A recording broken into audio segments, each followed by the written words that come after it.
मालदीव का क्षेत्रफल 75,000 एकड़ है और वक्फ बोर्ड के पास 10 लाख एकड़। यानी सर भारत में वक्फ बोर्ड के ऊपर 12 मालदीव बन जाएंगे। सिंगापुर 1,80,000 एकड़, यानी भारत में वक्फ बोर्ड के ऊपर 5 सिंगापुर बन जाएंगे। बहरीन 1,90,000 एकड़, यानी भारत में वक्फ बोर्ड के ऊपर 5 बहरीन बन जाएंगे, फिर भी जमीन बचेगी।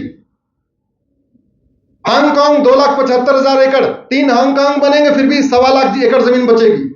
डेनमार्क 3,45,000 एकड़, यानी 2 डेनमार्क बन जाएंगे, फिर भी 2 लाख एकड़ जमीन बचेगी। फिनलैंड 3,90,000 एकड़, 2 फिनलैंड बनेंगे, फिर भी 2 लाख एकड़ जमीन वक्फ बोर्ड के पास बचेगी।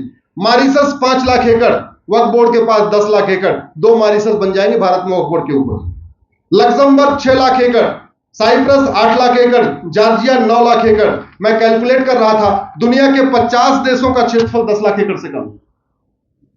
यानी भारत में वक्फ बोर्ड के ऊपर, वक्फ बोर्ड के पास जो जमीन है दुनिया के 50 देशों की जमीन से ज्यादा है।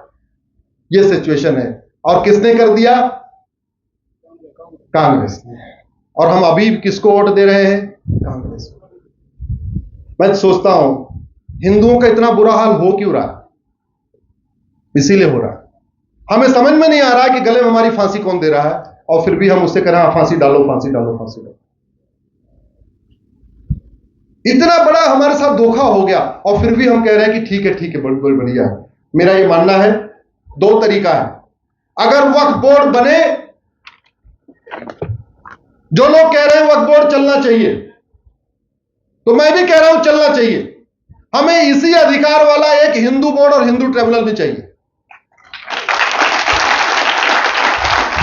आप वक्फ बोर्ड की कॉपी पेस्ट मार दो और एक हिंदू बोर्ड, हमारा हिंदू एक्ट बना दो, हिंदू बोर्ड हिंदू ट्रिब्यूनल। फिर हम भी नोटिस भेजेंगे कि तुम्हारा गांव हमारा।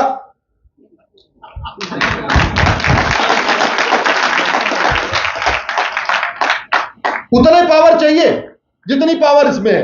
अगर ये वक्फ बोर्ड 1500 साल पुराने गांव को कह सकता वक्फ प्रॉपर्टी है, तो भारत में तो 500 साल पहले कोई मुस्लिम था ही नहीं। यहां तो सब 500 साल के बाद हुए हैं। बाबर से पहले यहां मुस्लिम 0। तो हम 500 साल तक क्लेम नहीं कर सकते क्या? कर सकते नहीं? हमको भी मिलना चाहिए। फिर आप एक काम करो, आप वक्फ बोर्ड रखो, स्वागत है। लेकिन जब हम क्लेम करेंगे कि यह जमीन हमारी है, तो उसका मुकदमा हमारे हिंदू बोर्ड हिंदू ट्रिब्यूनल में चलना चाहिए। आप हिंदू के लिए हिंदू बोर्ड हिंदू ट्रिब्यूनल बना दो, जैन के लिए जैन बोर्ड जैन ट्रिब्यूनल बना दो, बौद्ध के लिए बौद्ध बोर्ड बौद्ध ट्रिब्यूनल बना दो, सिखों के लिए सिख बोर्ड सिख ट्रिब्यूनल बना दो। और हम कहते हैं वैसे चारों ये हिंदू ही हैं, एक काम करो, एक ही कानून बना दो, इसमें कह दो ये हिंदू जैन बौद्ध सिख पे लागू होगा। हम चारों आपस में निपट निपट के जहां जहां नोटिस भेजना होगा भेज लें। क्यों सर? मित्रा साहब, संविधान की नजरों में ठीक है ना? बैलेंस हो जाएगा ना? और दूसरा तरीका, या तो आप इसको खत्म कर दो और यूनिफॉर्म चैरिटी कोड बनाओ, यूनिफॉर्म एंडोमेंट कोड बनाओ। भारत के इतिहास में आज तक सर कोई ऐसा कानून ही नहीं बना जिसमें 44 अमेंडमेंट करना पड़ा हो। मेरे रिसर्च के अनुसार, हो सकता है मैं गलत भी हो जाऊं, किसी और के पास हो, मैं सोच रहा था कि आज तक कोई ऐसा कानून है क्या जिसमें 44 अमेंडमेंट करना पड़ा है? आज तक ऐसा कोई कानून ही नहीं है। जिस टायर में 44 छेद हो जाए ना, उसमें पंचर नहीं बनवाना चाहिए। क्या करना चाहिए? जिस छत में 44 जगह से पानी टपकने लगे, उसमें वाल पुट्टी नहीं बनना चाहिए। क्या करना चाहिए? 2 ही तरीका है बैलेंस करने का। या तो वक्फ बोर्ड को चलने दिया जाए, संविधान के प्रियम्बल से सेकुलर शब्द हटा दिया जाए। हमने इसको चैलेंज किया हुआ है, 21 या 22 अक्टूबर को सेकुलरिज्म के ऊपर सुनवाई है। ये बहुत फ्रॉड हुआ है हमारे साथ, हमने इसको भी चैलेंज किया हुआ है। वक्फ बोर्ड वक्फ ट्रिब्यूनल चलने दिया जाए, संविधान के प्रियम्बल से सेकुलर शब्द हटा दिया जाए, और हमें अपना Hindu act, Hindu board, Hindu tribunal चलने दिया जाए। हमारा अपना जो ट्रिब्यूनल होगा उसमें सारे के सारे अपने हिंदू होंगे, हिंदू जैन बौद्ध सिख होंगे। हमारा अपना सर्वे का तरीका होगा। हम सर्वे कर करके बताएंगे कौन सी जमीन 400 साल पहले हमारी थी, कौन सी जमीन 500 साल पहले हमारी थी, कहां कहां क्या था, वहां नोटिस भेजेंगे। और जिसको कुछ क्लेम करना होगा, हमको भी वही पावर चाहिए, अखबार में नोटिस देंगे, 30 दिन के बाद जमीन हमारी। हमको भी ऐसा हिंदू एक्ट चाहिए, हिंदू बोर्ड चाहिए, जो डीएम उसके अंदर में हो। हम डीएम को आदेश देंगे, ये जमीन खाली कराओ, ये जमीन खाली कराओ, ये जमीन खाली कराओ, ये हमारी जमीन। यही बैलेंस करने का तरीका है। आप बताइए महिला।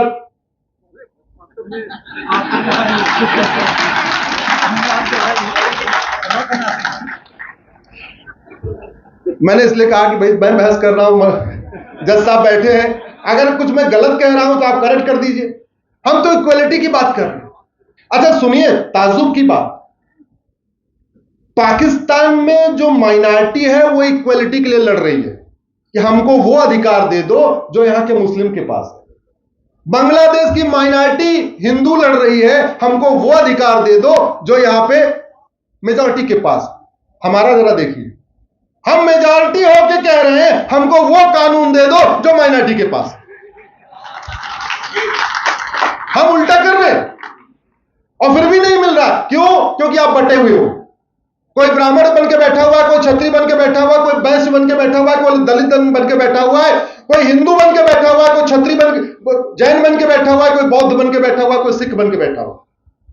और याद रखिएगा, जब बांग्लादेश में हत्या बलात्कार हो रहा है तो ये नहीं देख रहे हैं ये हिंदू है कि जैन है कि बौद्ध है कि सिख है। वो ये नहीं देख रहे हैं ब्राह्मण है कि क्षत्रिय है कि वैश्य है कि दलित है।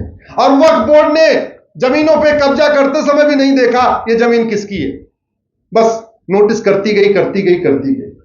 ये वक्फ बोर्ड का सबसे बड़ा पाप ये है, अमीरों को नोटिस भेज भेज के एक्सटॉर्शन करता है और गरीबों को नोटिस भेज भेज के कन्वर्जन करता है। मेरठ मुजफ्फरनगर से 600 किलोमीटर दूर है, लखनऊ झाबुआ से भोपाल 700 किलोमीटर दूर है। झाबुआ में आदिवासी रहते हैं, उन आदिवासियों ने अपनी कभी लोकल कोर्ट ही नहीं देखी है, उन आदिवासियों ने अपनी कभी लोकल तहसील नहीं देखी है। वहां पे जाके वक्फ बोर्ड कहता तुम्हारा पूरा गांव वक्फ बोर्ड का है, खाली करो। नहीं कहते, नहीं क्यों खाली करूं, हम तो पहले से बोले नहीं नहीं हमारी है, हम डीएम को आदेश देंगे खाली करवाएंगे। फिर कैसे, कोई रास्ता है क्या? हाँ बोले कन्वर्ट हो जाओ ना। अमीरों को भेज भेज के नोटिस देता है, उनसे वसूली करता है। अमीर तो पैसा दे देते हैं, भाई नोएडा से लखनऊ 10 बार जाए उससे अच्छा 10-20 लाख रुपए दे दे। मुजफ्फरनगर मेरठ से 10 बार लखनऊ जाए उससे 10-20 लाख रुपए में टरका दे, और गरीबों को कन्वर्जन करा रहा है। तो धर्मांतरण का भी बहुत बड़ा ये कानून केंद्र बन चुका है। दुर्भाग्य देखिए, भारत में धर्मांतरण कराने के लिए कम से कम 10 कानून चल रहे हैं। धर्मांतरण को प्रमोट करने के लिए कम से कम 100 से ज्यादा योजनाएं चल रही हैं। घर वापसी के लिए एक भी कानून नहीं है और घर वापसी के लिए कोई योजना नहीं है। इस पे कभी और चर्चा करेंगे। 5:30 हो चुका है, समय काफी ज्यादा हो चुका है। बात तो मेरी पूरी हो चुकी है, अगर आप लोग कहें तो 5:30 हो चुका है।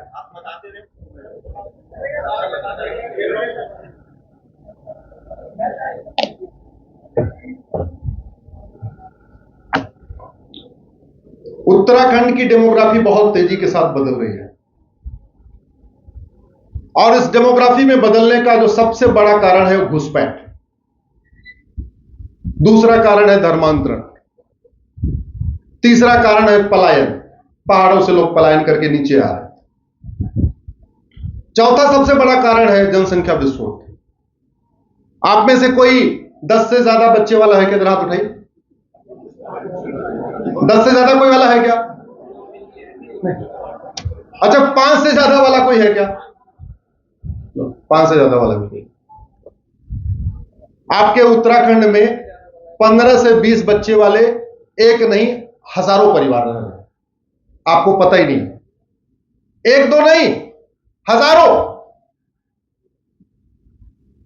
मेरी जनसंख्या नियंत्रण में पीआईएल चल रही, जब मैं उस पर काम कर रहा था तो मैं रिसर्च कर रहा था कि कहां कहां क्या चल रहा है।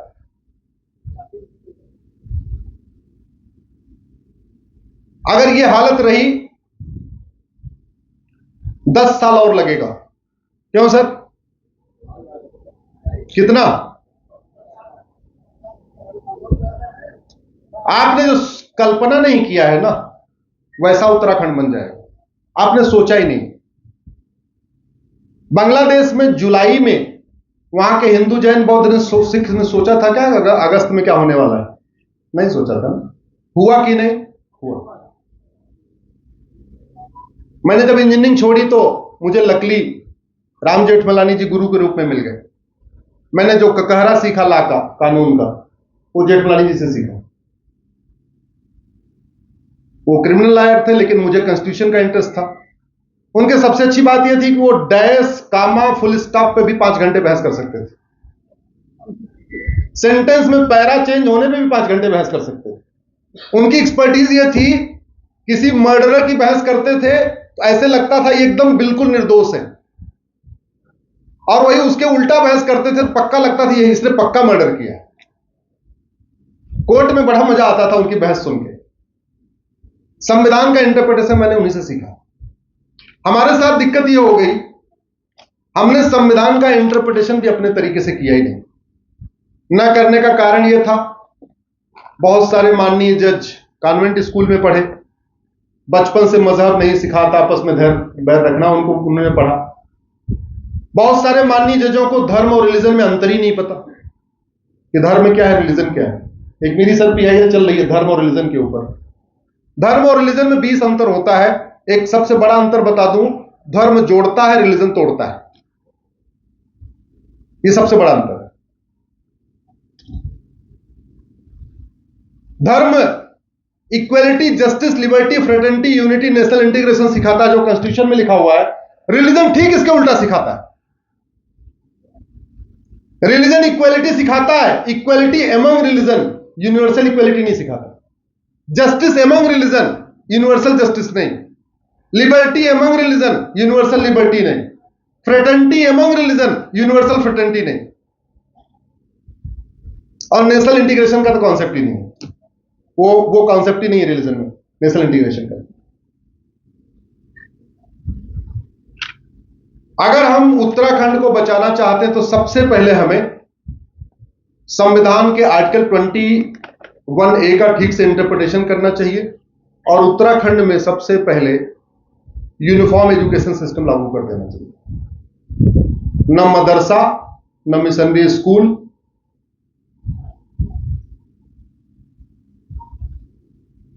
One nation, one education board, one syllabus, one curriculum.